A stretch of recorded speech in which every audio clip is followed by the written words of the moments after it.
Hello, in this week's Casually Criterion episode, we are going to review Wildlife, spine number 1031. But before that, we are going to talk about X-Men 97 and The Bad Batch Season 3 finale / series finale.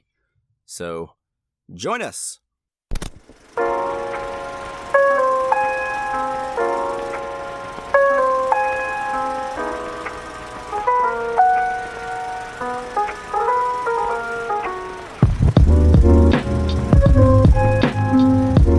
Welcome to the Casual Cinecast, powered by Cinelinx, the show where we talk about the TV and movies we've been watching, as well as do a deep dive review of a current movie or a classic film from the Criterion Collection, from the Criterion Collection, as voted on by the listener via X. This is one of those Criterion episodes, which we like to call Casually Criterion episodes. The film that won our last listener poll was Wildlife, spine number 1031. My name is Justin, and with me as always is one of the top three co-hosts of this podcast. Mike, how are you? Doing well, sir. I'm glad I'm in the top three. Yeah, absolutely. Makes me feel good. Yeah, you should be proud. That's, at a minimum, you're getting a bronze. Yeah, exactly. There's no losing. Yeah, exactly. How are you, Mike? I'm doing well. How about yourself? I'm good. Good. Just finished with work, which is sort of busy, stressful time, but in a cool way. Just finished. Just got home not that long ago. Yeah. Went straight into here. Yeah. No break. No rest for the wicked.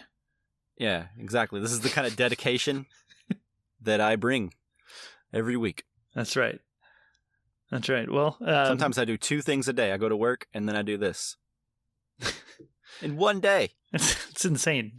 I know. It's a wild life, isn't it? It can be when you have two things. I know. Sometimes every now and then I'll do three. Yeah. And then then you got to go to sleep. But then the next day I just do zero. Yeah. You know? Yeah. To even it all out. That's the way you got to do it. Okay. How about news on the march? We have much to discuss. Yeah, absolutely. News on the march!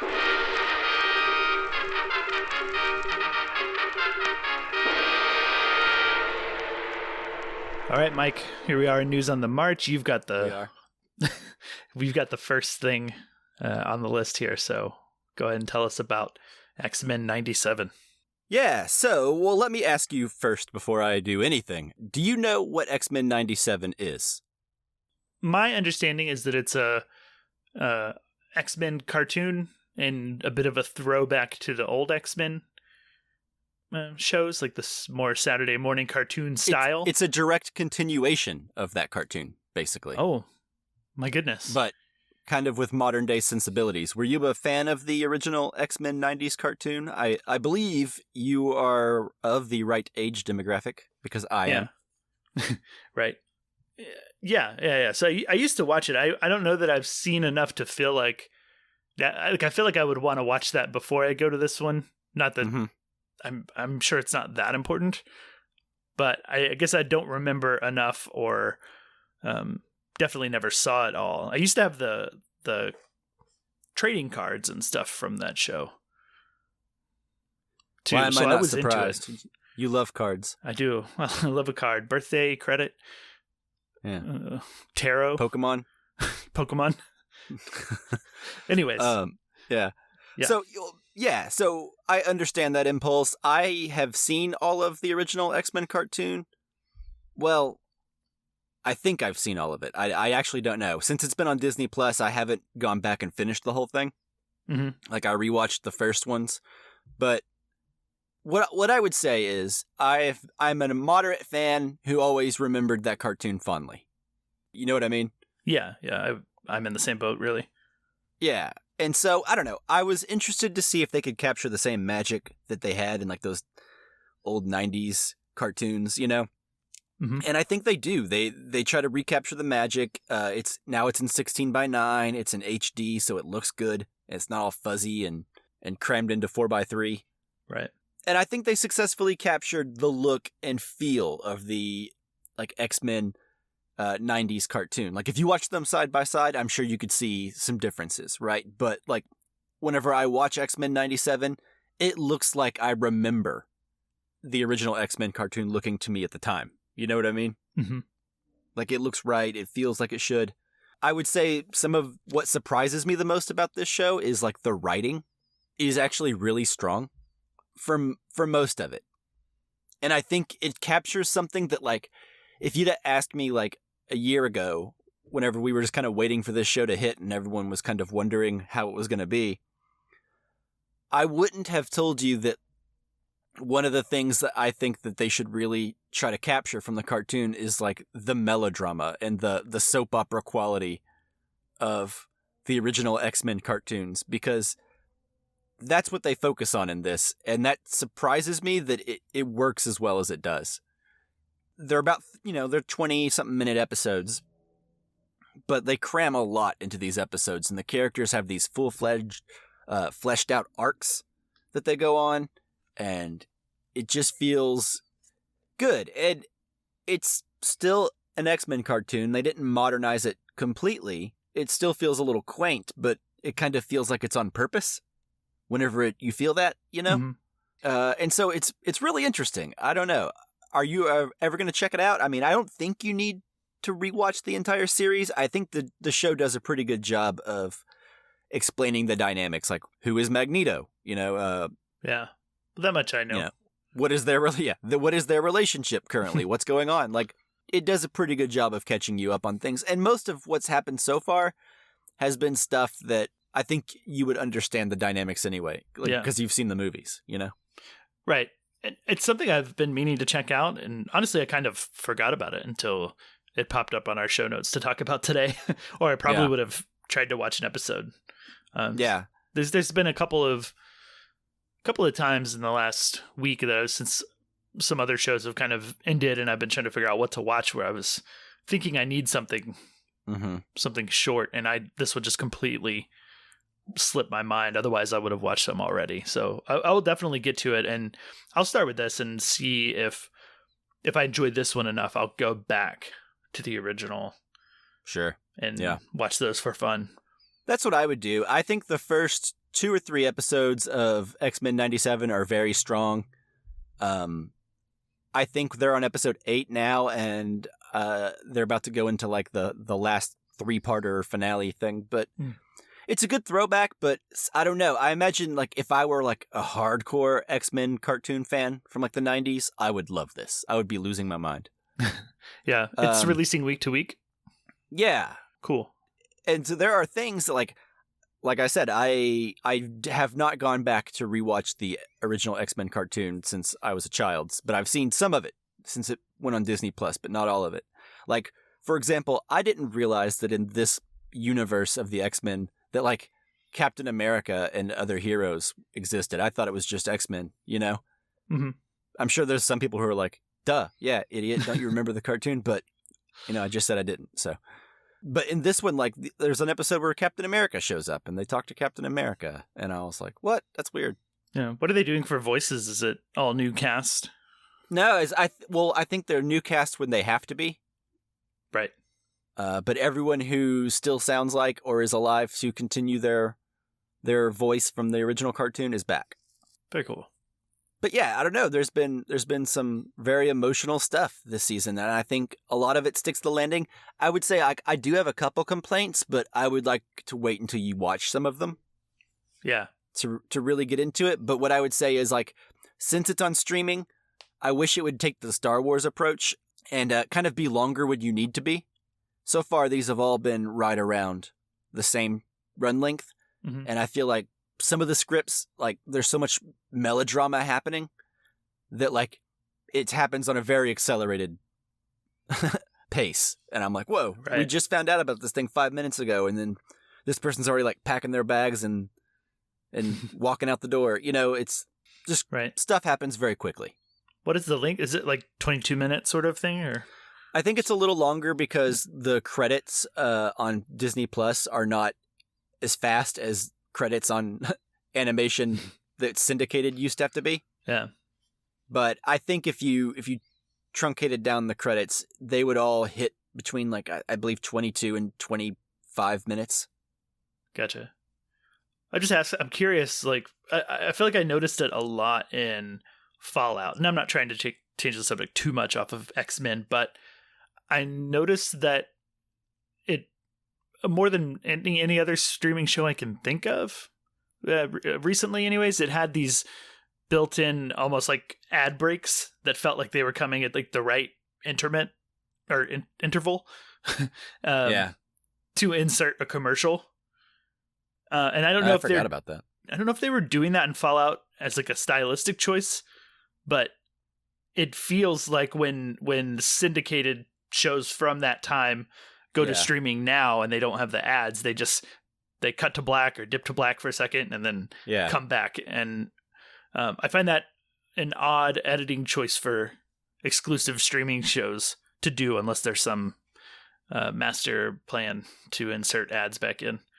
Well, it might be like a Mitch Hurwitz in the remixed Arrested Development Season 4 situation where he went and took this thing that was envisioned for streaming and kind of envisioned to watch like one character at a time for each episode, you know, and then and events play out like in different chronology, you know, like what he decided to do was go back and like re-edit it into 22-minute made-for-TV episodes.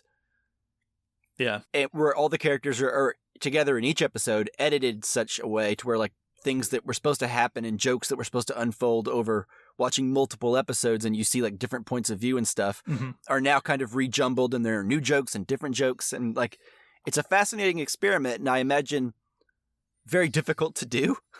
Sure. Because he's retroactively trying to make it available for syndication in case anyone wants to pick it up. He can get paid for it. Because right now, as everyone knows, no one makes any residuals from streaming. And so what Disney or whoever is in charge of these shows, what they could be doing is planning on possibly airing this on network TV. Yeah, just kind of future-proofing it.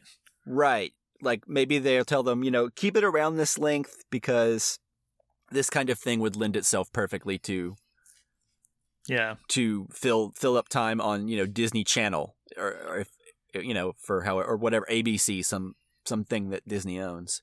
Yeah, I just think I've noticed shows doing that more recently, but it could be wrong. I believe Amazon is just starting to introduce ads in like every show now. Right. So I don't know if like they told them ahead of time, like, hey, give us an ad break somewhere in the middle of your episode, or if they're going in episode by episode and inserting them where they make the most sense. Yeah. I mean, I didn't get actual ads during Fallout that I recall. I don't think so. You just noticed like they did this dip to black? Yeah, the edit point was there I got you. For an ad. Interesting. So, I don't know. Anyways. Yeah. I was just curious about the length of X-Men for the reason that you're saying is that these sort of things, I wonder if there's an intention to leave them open for syndication or network television or something. Right. Yeah, who knows? I know that HBO is licensing out a lot of their DC stuff that was exclusive to that app for a while, you know, so. Yeah, who knows? Wherever you can get a $1 and $1, I guess. Yeah. Anyways, that's all I wanted to say, which is that X-Men 97 is pretty good. Okay. Noted. Did they keep the same theme song? I wanted to ask that. Oh, yeah. All right, good. You can't change that. Yeah, that's certainly a core nostalgic memory every time I hear that thing. Yeah, and so like they very much want to invoke like this is just a continuation of where the original left off. Awesome. Love that. I didn't realize it was a direct continuation, so that is another thing on the list that makes me want to watch it. Yeah. All right, cool. That's all I really had to say, so now I guess we should talk about the Bad Batch wrap-up conversation, right? Yep. Okay, we got so about an listener, hour. Yeah, if an you're hour still here. by my clock of to talk about this. Yeah. Just kidding. No, but anyway, we will be talking spoilers for a few minutes, so if you don't care or want to know anything like that, skip ahead in your show notes. It'll be timestamped. That's right. Well, do you want me to kick this off? Because yeah, I kind of talked I feel mostly like I did about a lot of X-Men. talking. Yeah. So, please, what did you think of the finale of The Bad Batch? Well, the finale surprised me for one, because I think there was a lot of expectation built, and I think it was from people who had seen the episodes early and were kind of putting out buzz about it. The buzz, to me, that at least the ones that I was seeing, was talking about how emotional these episodes, these final episodes of Bad Batch would be. And this, not to say that they weren't emotional, but I guess I took that as more of a gut-wrenching, sad emotional. Yeah. And I was surprised in how happy it ended overall. At least for all the characters who were in season 3 and we started season 3 with. Throughout the series, we lose a couple of characters, and that's pretty sad. But so I just that was like the biggest thing to me. It was like I kind of kept expecting, some sort of really like sad event to happen. So there was very much a bittersweet vibe to the end of the show, and I didn't get that. And that's not a bad thing. That's not a criticism, because I was pleasantly surprised at how happy I was and how sweet in some ways the ending was. Did you feel any of that? Yeah, I would say that there is a little bit of sadness, but only that like regular amount of sadness that you get whenever something you like is ending. Sure. I think there's a line in like a Doctor Who episode where he's like, nothing's sad until it ends, and then everything is. Right. And that's kind of how I am. It's like, yeah, there's a little bit of sadness when it goes, but it was a relatively happy ending. And by relatively, I mean as happy as it could have been, I think. Yeah. But that said, I think there was room for a little bit of emotion. Like I got choked up at the there's an epilogue, at the end. Oh, it's definitely emotion. I just think the wrong emotion I was anticipating. Yeah. And you always got to try to keep that in mind, especially with franchises like this that, they don't get sad very often. That's kind of the outlier. Everyone's always expecting sadness, I think, from Star Wars, or like darkness. And more times than not, it usually doesn't go that way, Yeah. Most of the time, I think they want you to have a fun time and not necessarily a sad time. Yeah. Well, what I felt overall is that this series over its 3 seasons kind of follows a pretty similar trajectory to like the original trilogy. At least maybe not. At least like I felt like there was a pretty downer ending in the second season.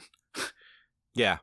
I guess the first season had a pretty emotional ending with like the destruction of Camino. Yeah. So I guess it was that pretty was sad. epic, but it wasn't necessarily sad. And, well, I mean, I guess it's sad if you've been looking at. I mean, it's always sad whenever like a location gets wiped Camino off. And yeah, there were probably clones and stuff on there, and all this, someone's home planet or home base, whatever.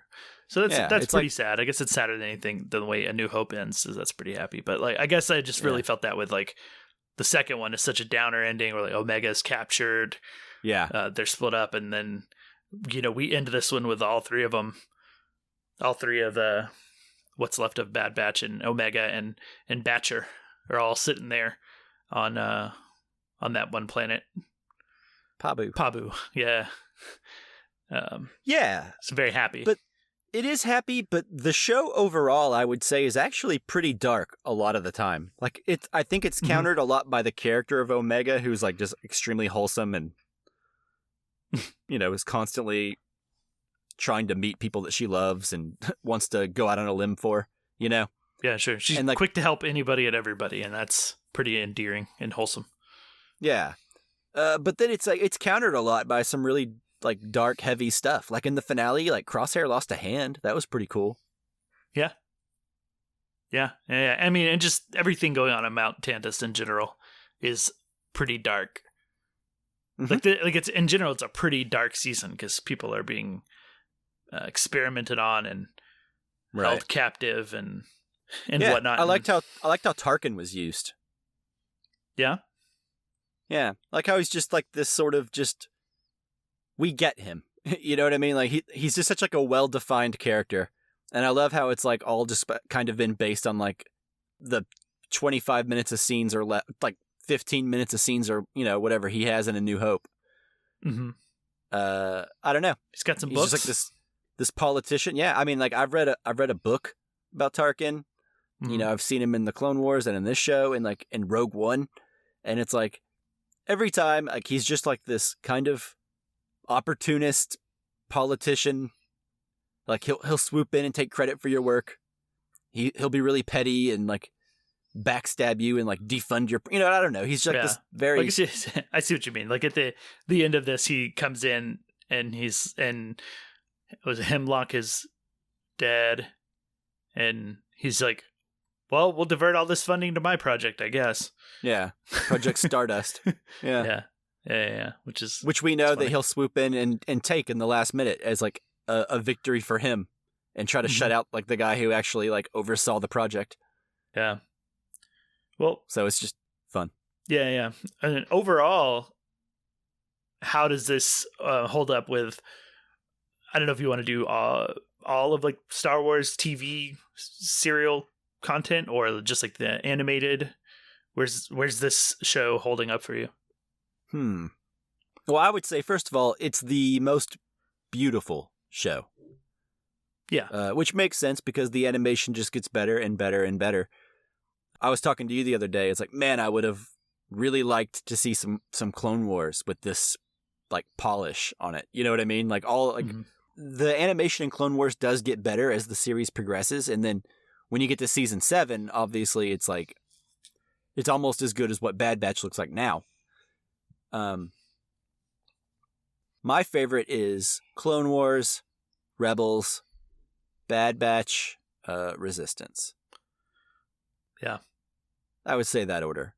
Okay. That's probably the correct order. I mean, that's not like, you have to put something last, right? That doesn't necessarily mean I didn't like it. Yeah. I think probably I would bet most people, no matter how big of a fan of Resistance they are, would probably put Resistance last. Yeah, it's got 2 seasons. It doesn't really interact with like the main stuff. You're mostly like off on an isolated adventure, which, you know, is fine, but it does aim for littler kids. And yeah, I think if they do, not necessarily a continuation, but if they do something else that butts up against it and timeline wise, Resistance could improve a lot, I think. Yeah. Like if they were to do like an animated show that took place between episodes 8 and 9. Yeah. And connected with some stuff that's going on to make it feel a little less isolated. Yeah. Make it fill in some of the gaps a little bit more, and not really filling gaps. There's not any gaps, but no, it's a gap filler, but I think there's gaps between it and any other Star Wars content. There you go. Other than we get Poe Dameron and BB-8. Yeah. And I think you can see one of the ships from that show in episode 9 in the big mess of ships. That big shot of like all the ships. Yeah. Cool. Well, anyways. Yeah. But anyway, that's besides the point. Overall, I really liked the finale. Yeah. And this is maybe getting into the weeds a bit for us, for this just being a News on the March segment, but the episode that had Asajj Ventress in it, inspired me to read the Dark Disciple novel. Oh yeah, how's that going? It's good. I'm really liking it so far, and I was just reading, and like one of the chapters I read last night, there was a whole couple of paragraphs with Obi-Wan talking about her to Yoda, and he's saying, you know, he warned Kidlin Voss, the main character in the book, that Asajj Ventress will lie and manipulate to get whatever she wants. That's just her character. And later in the next chapter, Dooku says the same thing about her. And it just made me think a lot about the Bad Batch episode where she tests Omega. Oh yeah, and then they're straight up like, "You're lying." Yeah, they're like, she's like, "Nope, she's not, force sensitive or whatever. She failed the test, whatever it is that she said. I can't remember now. But now I am suddenly not trusting that answer, and I think that if they, took into account this book and its strong opinion or all the characters in the book's strong opinion about Asajj Ventress, then that episode could mean a lot more, I think. And that's sort of this hanging loose thread that I'm thinking about. Yeah, well, I mean, the book that you're talking about, Dark Disciple, was based on unwritten Clone Wars episodes, right? So I think it's just, you might as well think of them as just like an arc of Clone Wars, Yeah. So I think they are taking that into consideration. I think all the actions that people make in that were planned out and written for the series by the series writers. So, I would say, based on how the rest of Bad Batch goes, it takes the Clone Wars cartoon that precedes it very seriously and holds pretty much every little thing that happened could be called back at any moment. Which is cool. Like stuff that like retroactively makes the Clone Wars arcs that kind of felt standalone feel more weighty, like the Zillo Beast arc in Clone Wars. Yeah, that does pay off pretty well here in Bad Batch. That was fun. Although it just kind of goes away. I guess I still. But at least now it's not in her captivity anymore. Oh yeah, I mean I'm happy for it. I guess unless it's just scared on some planet it doesn't know. It'll probably be fine. Yeah, that's a whole. And I don't know if there's anybody else on the planet that is going to be in its path that's relatively innocent. But I imagine it's pretty unoccupied because that would be maybe a prerequisite for it'd be a weird place to put a secret base around a lot of people. Yeah, exactly. So, anyways, that's probably way into the weeds. It's a great show. I loved it. That's what I have to say. It was a good time.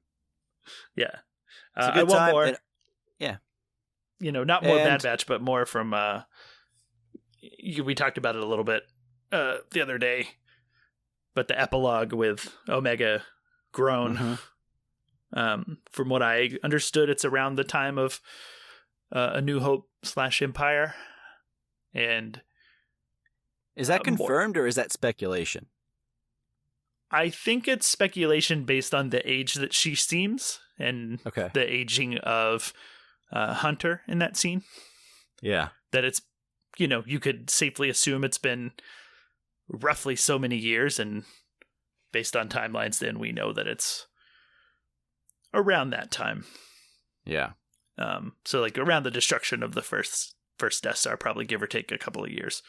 But something with Omega in that time, but just more like adult Omega, something would be fantastic to me. Well, they made her, the writers, she was created, I guess, that they didn't make it. I'm sure it was I don't know how these characters are created, but I don't know if Dave Filoni sits with the writers or what, but basically she's a female clone of Boba Fett. So it feels like that would be a weird character to just not continue with. Like after giving them that interesting, a little backstory tidbit and then not do more with that. Like, even if I'm not saying she has to go meet Boba Fett, but I'm saying to give her that is her backstory and then just let that character sit on the shelf and not have anything else done with it seems weird to me. Yeah. I mean, and it's weird to do this whole epilogue and show her being like, I'm going to go off to join the rebellion. Yeah. And then just leave that. Right. I think it works the same way that the Rebels finale worked, which is that there's an epilogue, things are happening. They were doing stuff off camera during the movies that you know and love, so they were around. It's enough of a tease where they can it's not an ending, but it's an ending for now. It's like a see you later. We'll pick this story up again somewhere down the road, maybe 2 years, maybe 3 years. In the case of some characters, it can be a decade. But right, I would be very surprised if we do not get a continuation of her story somewhere. Probably animation. It seems like a good character like a new kind of Ahsoka that doesn't have to come into live action and you can have adventures with, and as she gets older through the years. Mm-hmm. Yeah. Well, we could keep going, but yeah, we got an agenda. Yeah, we might want to pause or stop there, unless you have anything else you wanted to touch on. No, not that we can't just talk about after this through text messages if we wanted to. Yeah. Anybody who's here for Criterion content just got 20 minutes of as I think is the case every time we gush about Star Wars for more than like 5 minutes or even at all. I bet all the people who tuned in for Criterion content are like, why do I listen to this show? Yeah. And then after this, all the people who tune in for Star Wars content are like, why do I listen to the show when we start talking about we're really trying to cross two streams that just don't cross very well. No, it's very niche. Yeah.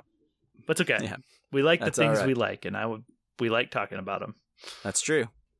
Make your own podcast if you don't want that mix. Anyways. All right. So are we ready to move into our review of Wildlife? Yes. All right, here we go. You know what they call trees in a forest fire? Fuel. You know what they call the trees left up when the fire goes by? They call them the standing dead. Mom, is Dad okay? Of course he is. His pride got hurt. That happens sometimes. You don't have to worry about anything, Joe. There comes a time when a man needs something more to hang his hat on. I got this homicide in my head. I need to do something about it. You understand?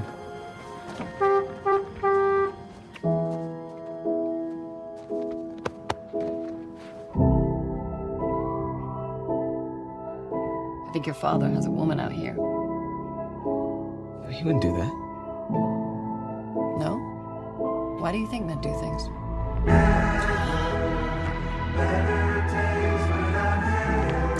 They either go crazy or it's a woman.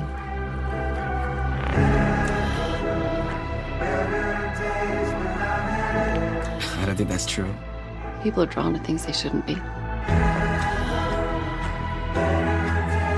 I used to dress like this all the time when I was younger. You know, it's probably nice to know your parents were once not your parents.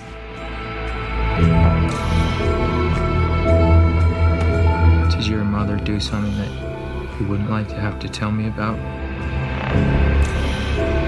I feel like I need to wake up. Mom.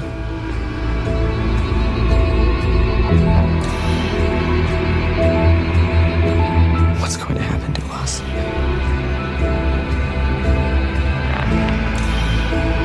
I don't know.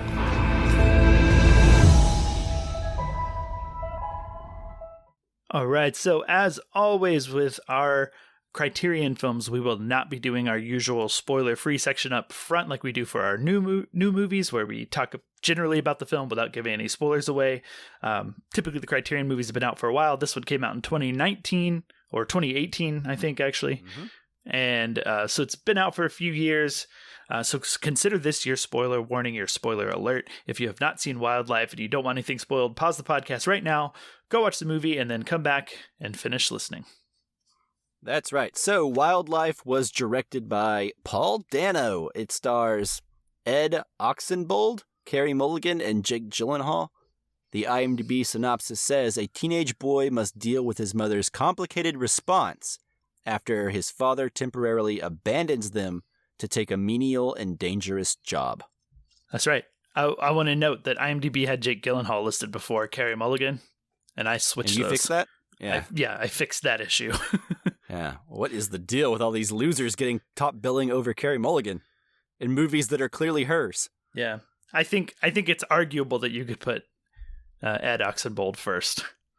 I mean, he is the protagonist. Also, I don't think Jake Gyllenhaal's a loser, but...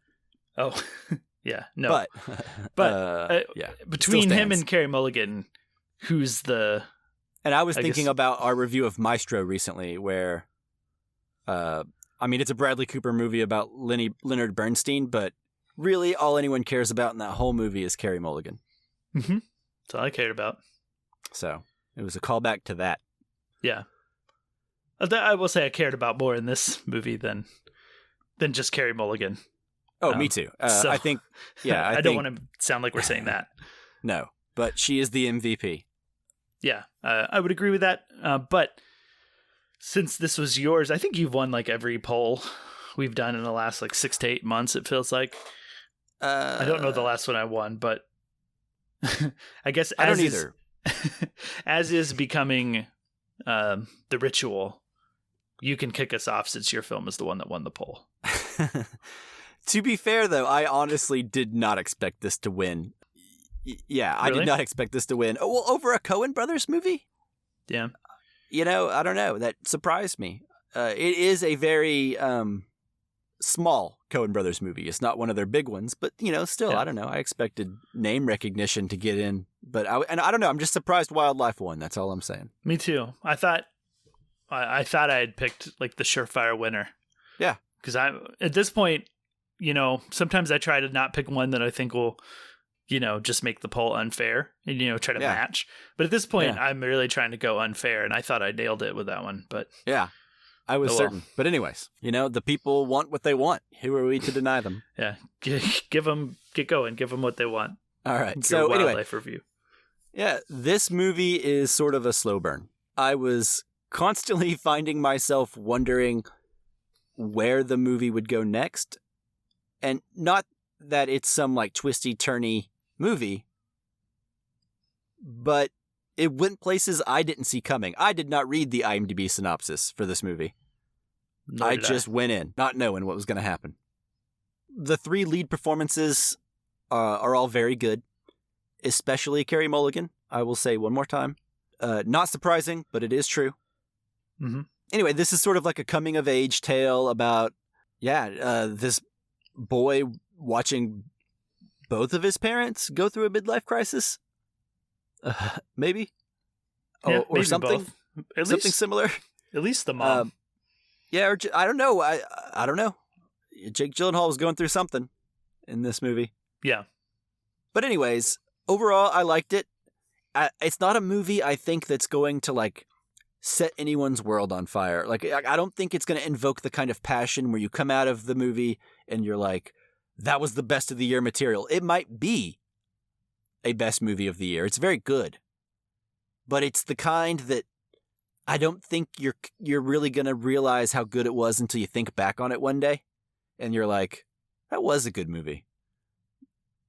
Which is to say, I really liked it, but it's a hard movie to get excited about. It's not the kind of like review where I come off and like all I want to do is talk about it. This movie very much has like a sit and just sort of ponder it kind of vibe to me. Mm-hmm. I don't know that it would have made my top 10 that year if I had seen it, but also, you know, I don't know how I'm going to feel about it 2 months from now. So it may have ended up making it at the, you know, if I sat with it for a while and really thought about it. I don't know, you know? Mm-hmm. I feel like there's room for my love for this movie to grow. Right. So I don't know. What do you think? Well, I think I don't want to put words in your mouth necessarily, but I feel like I had a stronger emotional reaction to it because this movie did move me quite a bit. Okay. And I was pretty affected by it to the point where like I didn't watch anything else the rest of the night. I just kind of like I played a little bit of games. I scrolled on my phone a little bit, but mostly my mind was like 75% still in like the mood of the movie and pondering it and kind of digesting it. Sure. So we'll say that. Even though I mostly agree with your sentiments about it and maybe feel the same about it. I'm not sure it would have made my top 10. It's a hard movie to it doesn't, it's so understated in Yes. both its plot and its performances and its cinematography. Yes. Yes. That it's all very deliberate feeling. yeah. And and I think arguably pretty minimal, other than it being a period piece. Yeah. So, yeah, so there's not a lot to like, get fired up about necessarily. And I agree with you on that. I think this film, what this film did more than anything was make me think about like indie filmmaking and like what you can do with very little without a lot of flair. Because sometimes, at least my experience in like film school and in shooting video and stuff, sometimes I feel very like I don't have the resources necessary to do a lot. Right. And sometimes that can feel inhibiting, and like you can kind of resign yourself to just making something to get it made, Yeah. And so it's just like I was kind of impressed by this movie. Probably had a good budget, but impressed by what they did with so little and how they made so little feel like a lot. Yeah, like a lot, or like feel very, very, very weighted emotionally. Mm-hmm. And I think, I mean, for me, this movie is right up my alley. It's very slice of life, very coming of age. But I think too, it kind of equally works as a coming of age movie if you focus on Joe. Is that his name? Yes. Yeah, Joe, the kid, or Carey Mulligan as the mother, having that sort of midlife crisis. Like I think the movie does a really good job of feeling like it does those things sort of equally. And I want to say Jake Gyllenhaal as the dad too, but he's off screen so much of this movie that it's hard to feel that part is sort of equally represented, even if it's there. Yeah. And that's one of the things too, is that it actually does feel like this movie touches on so many things. Even if our point of view is the kid and the coming of age story, I definitely feel that midlife crisis story just as much, and feel like I don't feel like we're at a distance looking in on what Carey Mulligan's going through and her journey. Does that make sense? Like I do feel with her, even if like I think having the kid's POV, he doesn't understand her. Like I think at one point in the movie he says, "I don't know what you're thinking." Yeah.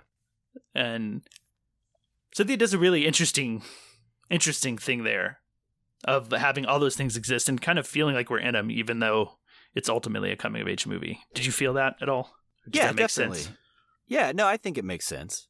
Yeah, Jake Gyllenhaal, I mean, he's gone for a good portion of the movie. I think when he comes back into the picture at the end, he has a lot to do. Mm-hmm. But it doesn't feel like he feels like definitely the one who's getting the least amount going on. I'm wondering, actually, how do you think the fire plays into this? This fire that no one can put out, that seems to consume everything and will only be put out by like coming snows. You know what I mean? Like it's almost like there's this inevitability to it. It feels like it's symbolism of some sort. Mm-hmm. Can you make any connection there? Because like I feel like I can. Yeah, absolutely. Yeah, I mean to your point, yeah, the inevitability of a fire like that, in the sense that it can't necessarily be controlled, and the inevitability of the cycle of seasons putting an end to it. Mm-hmm. And that's kind of the only thing, is like the cycle that will stop like it. We could try effort. to like fight it all we want, but really it's gonna put itself out eventually. Yeah. And yeah, so I mean, I think that at least that's symbolism, the way that particular fire is framed in the movie. Yeah. They're always saying the snows will come and it'll be over soon. Yeah. But also, one of the early scenes in the movie, I think it's when Joe and the girl that he sort of starts to date, when they first interact, they're out in a field, some sort of field trip, educational thing, and the person talking to him says something like, sometimes a fire is a good thing. It's like, it raises stuff, it resets, it allows trees to regrow and right, the nutrients to get into the soil, and things can grow really well after a fire or something. Right. So I think that symbolism is there too, although at points in the movie, I was definitely questioning whether that was, I don't know what the term would be, but like a false symbolism, like misdirection. Sure. Of thinking, okay, they're going to go through a tough time, and, but in the end, things are going to get burned down so that they can regrow stronger or better or something. Mm-hmm. Yeah. And I don't necessarily think we quite get that in this movie. But do you think that the movie is implying that that could possibly be what would happen? Do you think that there's room for that, or do you not get that vibe? I think it's possible. I think with that opening scene, I expected it to be a little clearer, to lean towards that. And I think it's more ambiguous, because I think it's certainly possible that Joe will grow stronger eventually because of all this. Maybe the other two as well, but maybe not. I don't know. Does like that sort of hardship as a kid? I mean, sure, could come with its issues, but he seems thoughtful and strong enough for it to not necessarily be a good thing, but to give him character, I guess. Yeah. I think it's interesting that Joe works at a photography studio trying to make like the perfect family portrait. Mm-hmm. Which is kind of sad, considering like he's watching his own family kind of just like implode or dissolve or whatever's happening. And it's anything but perfect. Meanwhile, he goes to work every day and he's trying to capture this happiness, this perfect image of what a family should be. Right. And I don't know. I find that just kind of an interesting idea for him as that being his job, Mm-hmm. Just feels like there was a little thought put into it. Yeah, I would think so. And this was adapted from a novel. I'm sure you saw that. Mm-hmm. It was adapted by Paul Dano and Zoe Kazan. Yeah, Zoe Kazan.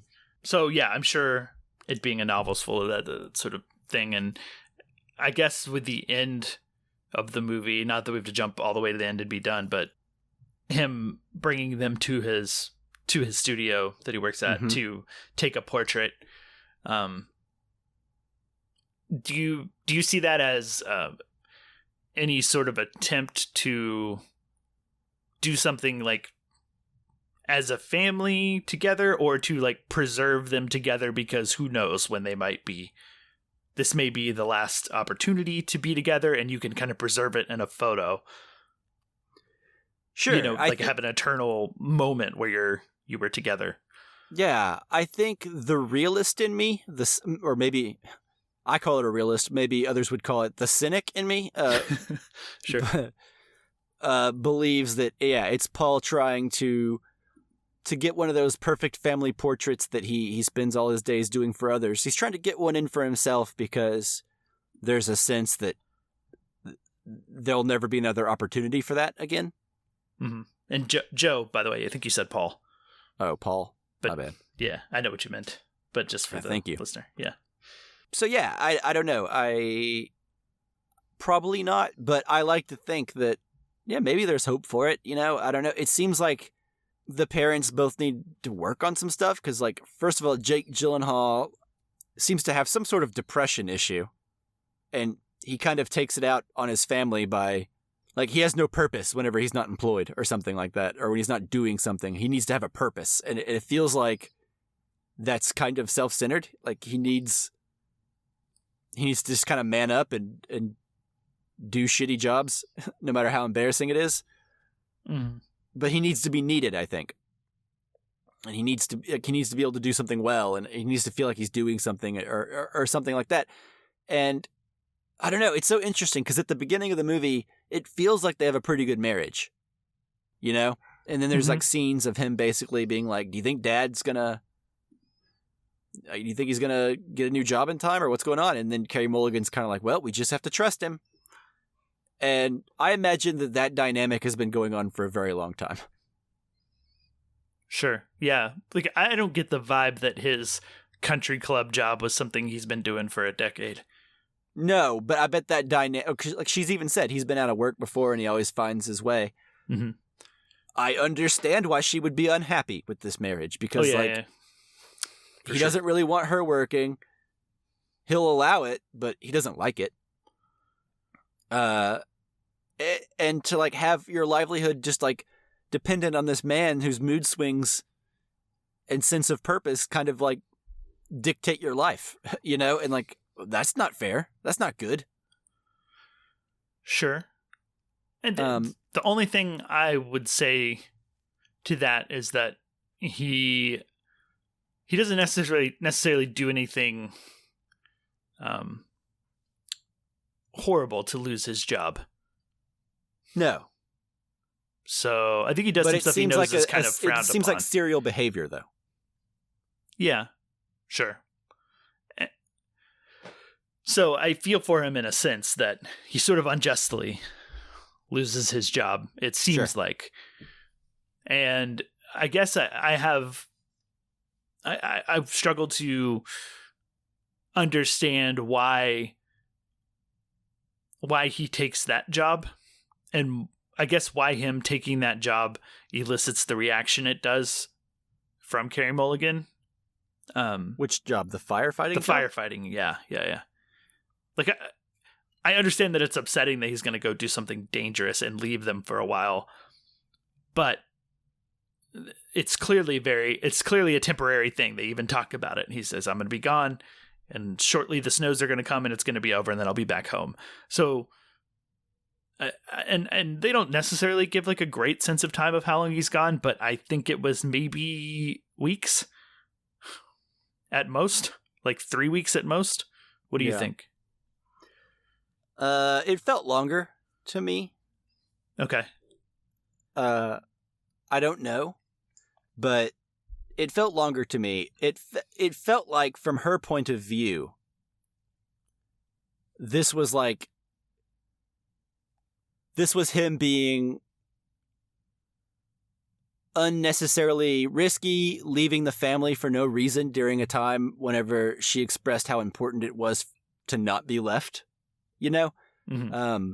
Which is not to say like this is like me excusing one character over the other. Just that I understand why she would be unhappy as a whole, because it feels like this guy likes to just kind of do things on a whim. Like, he moved them there for a job that he lost, wouldn't take back based on pride, wouldn't take a lesser job for pride, and then was like, you know what, I'm going to leave for a while to go do this job that everyone kind of says is not really necessary right now because like, it's going to be extinguished by the snows, and it doesn't pay anything, and it's dangerous, and I don't know, you know. But at the same time, it's a noble profession to try to put out a fire. I think it paid the same as the job he was doing before, because if I recall correctly, I think he gets like a payout or whatever, severance pay or something, that he has Joe cash outside the store, and he tells him to count it in the car, and he's like, it's $80, and he's like, 2 weeks pay. Yeah. And then he says the fireman job pays like $1 an hour, and we'll just say 40 hours a week, right? Yeah. So $80 for 2 weeks. So even the job like kind of pays the same as what he was doing. Yeah. Not that that's the only thing that matters. Like, I get all the other stuff, and it very much feels like a but don't they comment in the movie how like it doesn't pay that well though? Doesn't like she make that a point? Probably. I feel like she makes that point during the argument. Like, they don't even pay that much. What are you doing? It's not even a good job. Yeah, I mean, it was definitely not a good job. Not that it's not heroic and noble, but it's not. Like, if you've got a family, like, maybe don't. Sure. I think I'm not forgiving one character or the other, but it feels like his behavior just sort of feels like he's going to go where he feels needed. And he needs to be thinking of like the family unit more. Yeah. I definitely agree with that. And I think there are all kinds of shades of gray in the things that are going on. But how much did you feel watching Carey Mulligan's reaction after he's gone, and the way that she,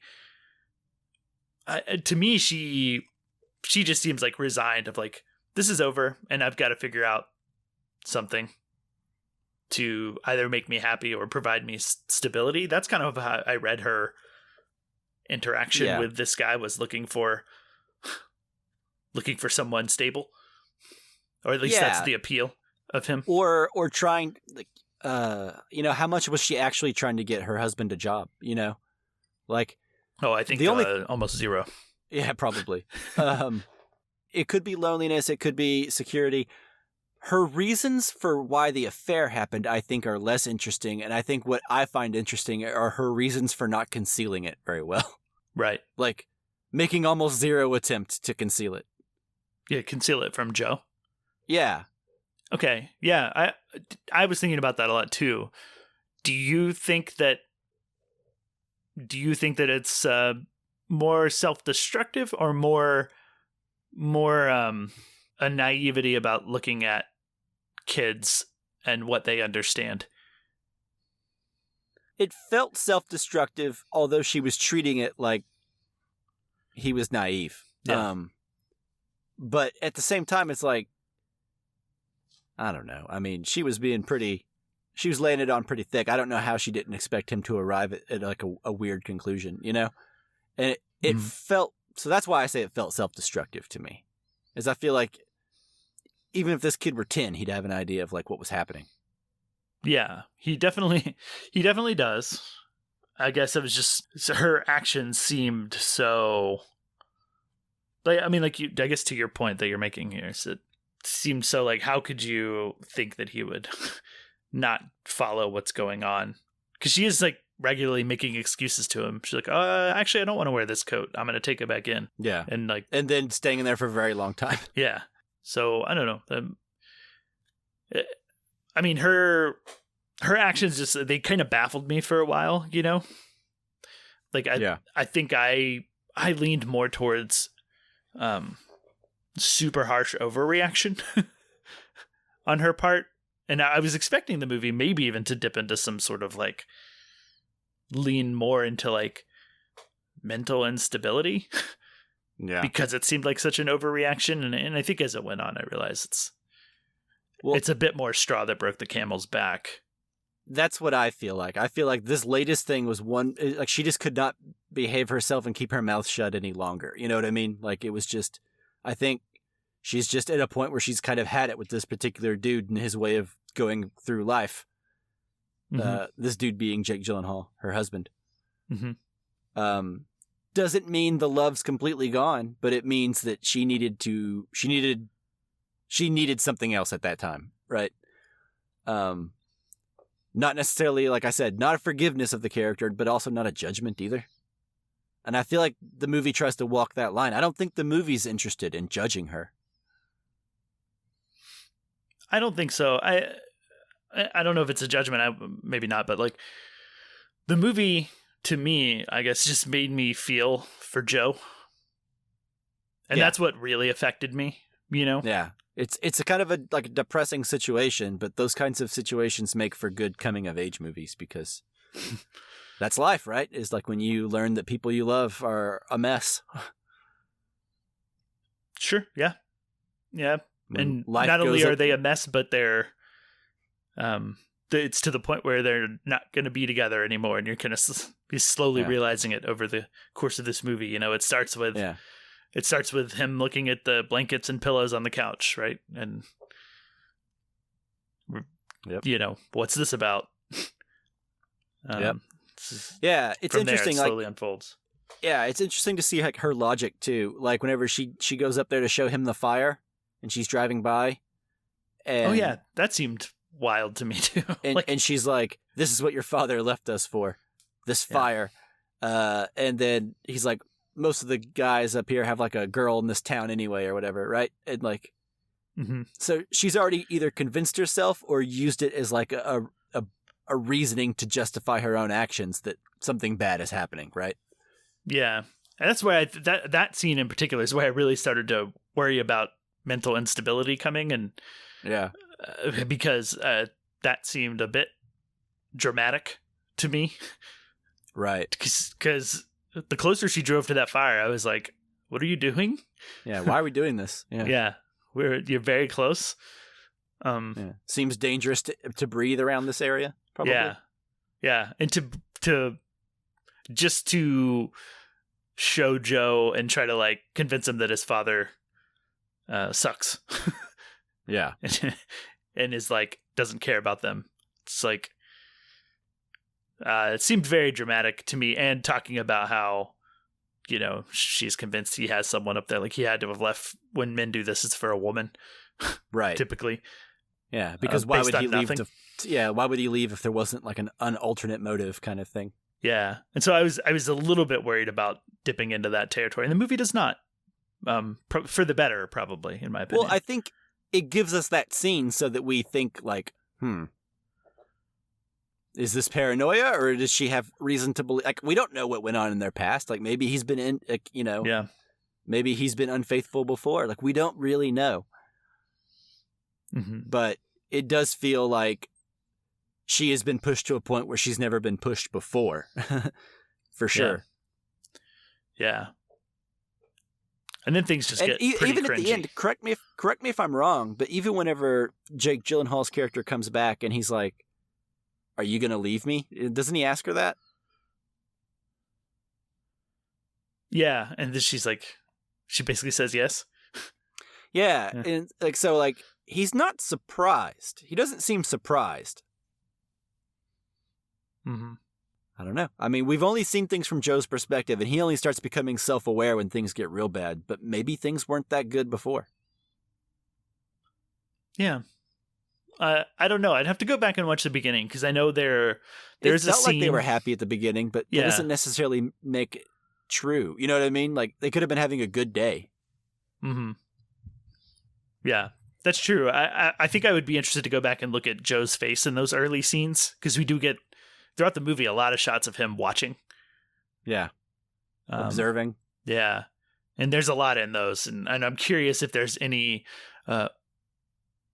undertones in those early scenes. Because I remember I was kind of with him. Like, I felt like they were pretty happy, you know? Like, Sure. Based on him watching them. I think they're in the kitchen kind of flirting by the dishes or something. Yeah. And we see him looking at and I'd like to see what's in that look on a repeat viewing, maybe not necessarily anytime soon, because it did pretty well wreck me. I was pretty depressed. It didn't like make me cry in that way or anything, but I was just like, I don't know, just kind of sulking after and feeling just bad sort of a for damper Joe. on the mood. Yeah. So yeah, and then let's see. It gets very cringy when she goes to dinner. When they go to dinner at the guy's house. That was quite uncomfortable for me. Yeah, that was super hard, like, to just sit there and watch that unfold very slowly. Yeah, did not like that in a good way. Yeah, I'm with you on wanting to rewatch like the beginning scenes and see, because like I said at the beginning, I honestly had no idea where this was going. Right. So I didn't really know what I should be looking for exactly. I was just trying to take it all in, and I got the vibe that they were happy, but I don't know. A lot of things feel very deliberate in this, and I think Paul Dano did a pretty good job.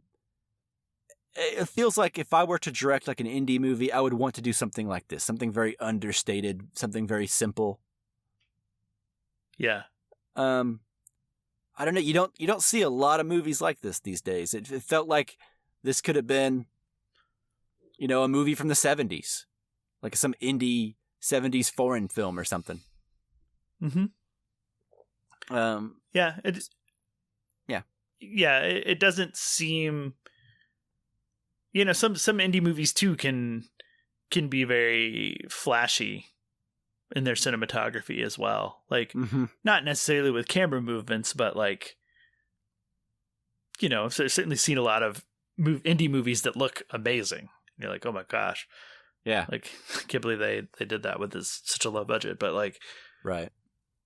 But this is just so understated. There's so much lockdown camera, so many smooth movements that don't really call attention to themselves. And just letting a lot of scenes play out in, 2 back and forth shots. Yeah. Nothing fancy, and I don't know if it pretty needed basic. to be. Yeah. Yeah, and I don't mean that in a bad way, but pretty basic, Yeah. It's definitely artistically inspiring. Yeah. Too. But anyway, do we have anything else, or do we want to say about wildlife? The only other thing is that I thought Jake Gyllenhaal was going to set himself on fire and burn himself alive in front of that. Yeah, it seemed like it seemed like he would have been okay with that had it gone that way. Yeah, I thought he was going to go full Buddhist protester. Yeah. And I thought this was going to end nuts, but it didn't. Thank goodness. I don't know if that would have been the right ending. That would have been a really off the wall ending for this movie. Yeah, but I was very nervous about that for a moment. Yeah, that was wild.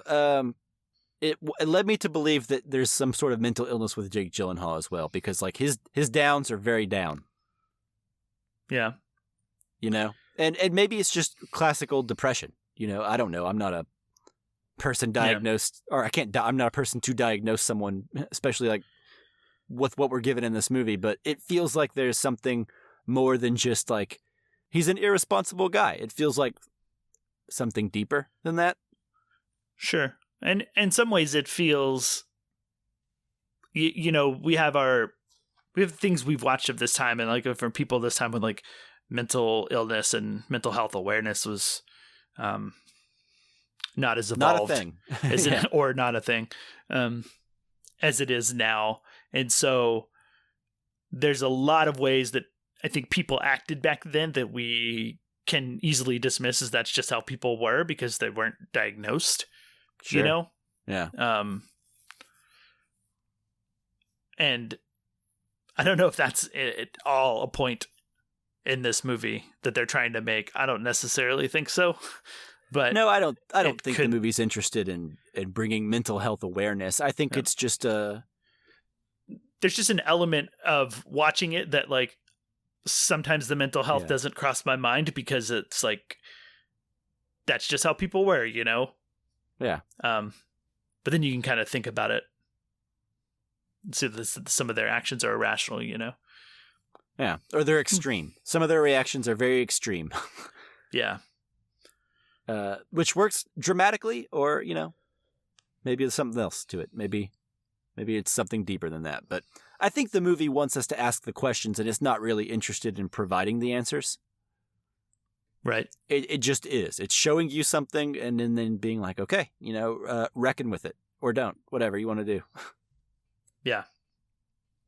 Well, I've been doing that, and but probably more to come over the following weeks. Rock on. But cool. For so now, I think I've said all I had to say.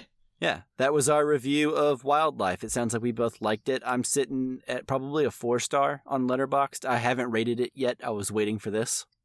Yeah. 4 stars is where I've been leaning as well. Okay. So rock on. Not to say that your rating is right, but it's the same as mine. Yeah. So it feels right to me. Yeah. Feels like we've reached a consensus. Yeah. Cool. Okay. So Criterion Poll. Criterion Poll, yeah. Yeah. You told the people what it was about last time, so I guess I'll take a stab at it this time. So what we've been doing with our polls, we've been doing a film from each decade, starting with the 2020s, which we did, Moon Age Daydream? Yes. Yeah. That was our last episode. This one won our poll from 2010's Criterion movies. So now we are on to the 2000s decade. So we're each going to pick a film on Criterion Collection from the 2000s, and we're going to throw that poll up on our X account. Follow us there at Casual Cinecast to go vote in that poll and help choose our next episode. Mike, do you want to go first? I know you've been going first, but I can well, if you since want. you just talked and it makes sense to hand it off to me, so you don't have to do more talking, I will. Yes. Thank you. Man, I thought I would. There's so many options. What a decade, right? There's so many good movies in the Criterion Collection in this decade. It is difficult to narrow down. Yeah, I did a bunch of narrowing down at one point, and then I counted up. I was like, how many did I narrow down to? And I had 11. Yeah. On my short list. A dozen? Yeah, exactly. There's so much stuff. And stuff that I've seen, stuff that I haven't even seen and I've always wanted to, stuff I haven't seen in years. Some great stuff in here. Yeah. I think what I'm going to do is... man, I'm deciding in real time here. Sure, yeah. I feel like you would have picked Mulholland Drive if we hadn't already done an episode on it. Yeah, it's possible. Oh, yeah, that's another thing we should comment on. All the bangers that we've done episodes on that we can't pick for this, right? Sure. Punch Drunk Love would have probably been my choice, I think, if we hadn't done an episode. Sunset. Yeah, we did the whole trilogy already. Yeah. So many. Yeah, so many good things. So, believe me when I say that it is very difficult to make this choice. And I think I'm going to go with a movie and give you a chance to maybe win, because this movie that I'm about to go with is very understated, very simple, from a director who makes she's just one of the greats. I think she is someone working today who is always underrated. Every movie, even though she receives all this critical praise, she's still underrated. And that is a Kelly Reichardt movie called Old Joy, which is a film of hers I haven't seen since college. I remember liking it quite a bit, and I bet I would like it more now. Yeah, I know I've always been a big Kelly Reichardt fan. She's the real deal, man. Yeah. Old Joy's one I haven't seen. Well. So, maybe cool if I can fix that for you. You put that on your name. I saw the show notes before you erased it. I typed in the wrong spot. You didn't choose Old Joy. That was mine. I know. But I feel like I would be excited to watch it to the point where it was as if I chose it. Yeah. That's what I'm looking for every time. I want, whenever I win, you to be more excited than when you win. That's what I'm going for. Well, we'll see. I'm overdue a victory, so I think I'll be pretty excited when I win. But okay, cool. I like that choice. I was hoping you would choose one of the ones that are still on my short list. I've narrowed down to 5 that I'm trying to choose between. Dude, there are like 15 others that I could easily pick and be just as excited about. Yeah. Early on, I decided I'm going to pick a film that I really love and want to watch again and talk about versus something I haven't seen before. So even doing that, there's a ton of choices. Okay, I have to go with a movie that was on the short list, like the almost made it honorable mentions when we did each of our top 10 episodes, top 10 films of all time, right?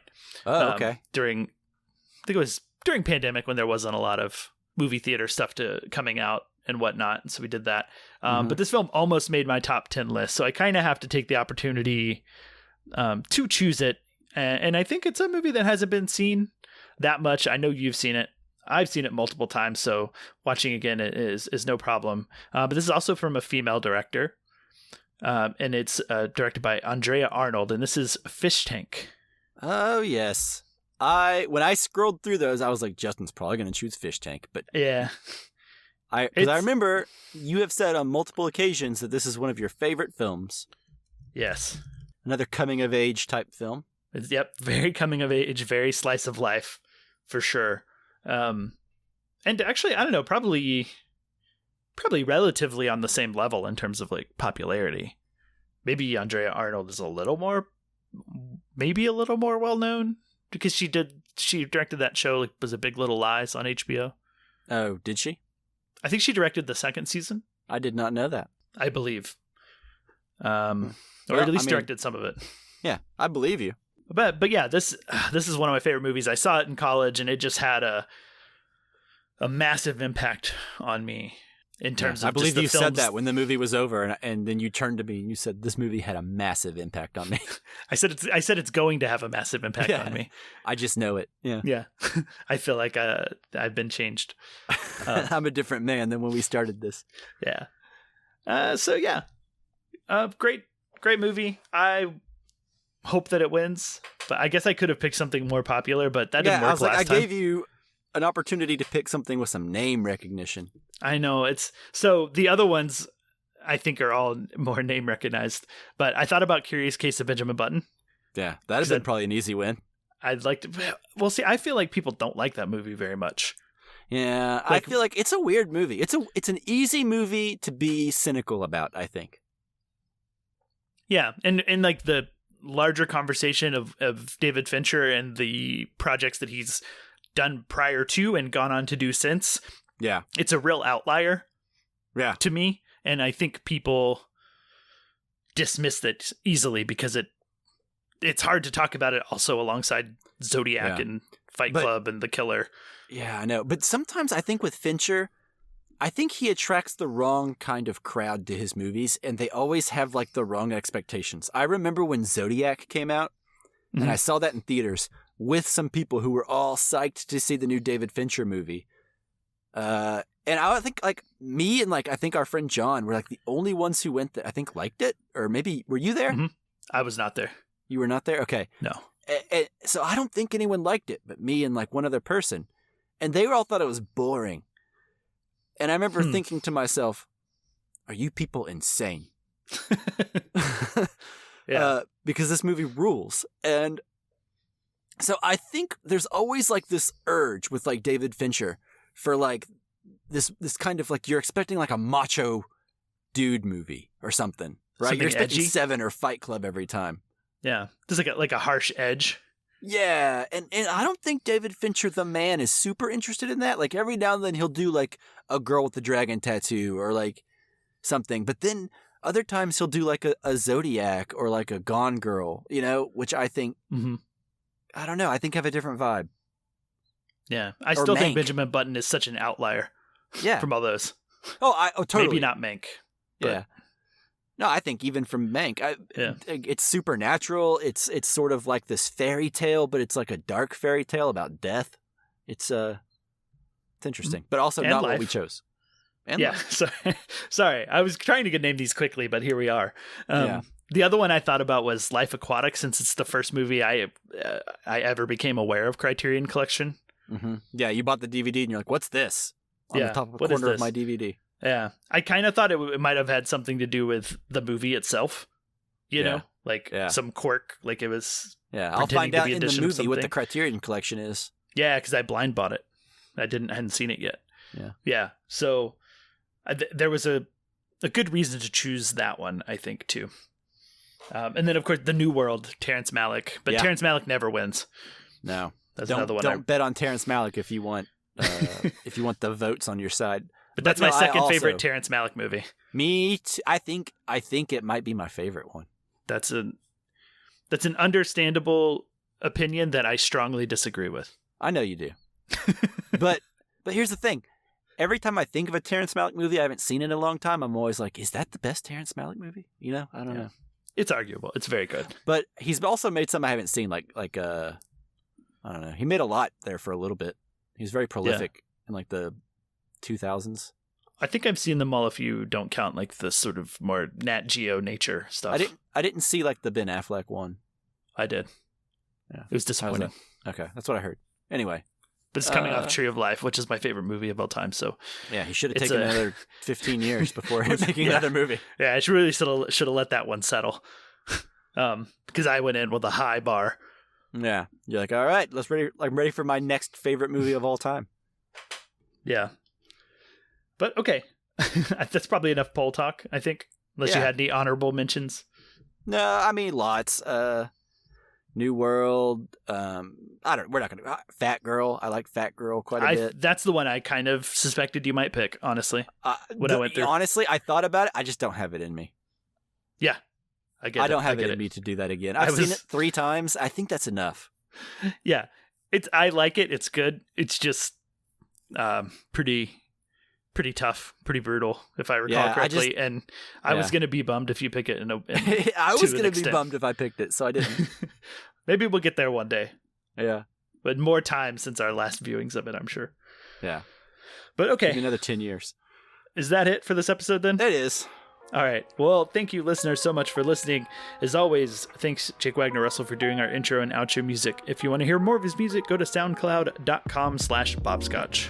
All right. Stay tuned. Like, subscribe, whatever you're doing. If you're watching this on YouTube, podcasts, Spotify, whatever.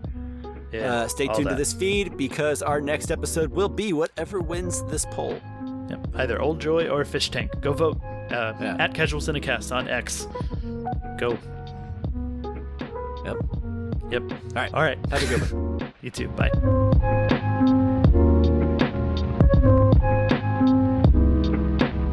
Thank you.